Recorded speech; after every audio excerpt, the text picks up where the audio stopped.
Audrey made the histogram below to show her recent bowling scores. How many games did she play in total? So in order to answer that question, how many games in total, we want to find out again what is given. So on the y-axis, it says frequency. So frequency means how many times. And then it is counting by 1. I can see that, right? Based on the numbers given. So and then what is the x-axis telling me? So bowling score. So they're talking about how many games and then later their score. So right now we're looking for games. So if you look at that first one, her score was between 70 and 80, but how many games was that? So the frequency will be 1. So 1 game in a way.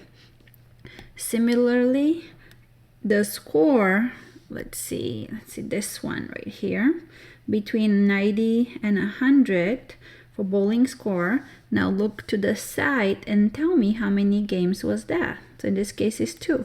So go ahead and continue with this logic and answer the question for total. So do that on your own.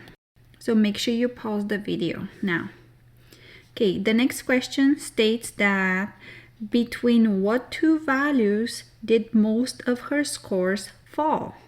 So again, between what two values? So let's just highlight now the two values. And then we say most score. So looking at the histogram or that visual information, that is what a histogram is with those bars, you can actually tell. So most is, think of like, you know, the biggest, right? Well, the most common. So she played 6 games here, and that's what's the most in terms of the score from 110 to 120. So I hope you were able to figure that on your own. So most. And then the challenge, what portion? So they're saying what portion of her scores fell between 130 and 140. So a portion, think of it, is like a part of a whole. So that's a challenge. So I want you to figure out on your own, but they are talking about between the 130 and the 140. So you have the number frequency, but what part of the whole does that go? So try this one on your own.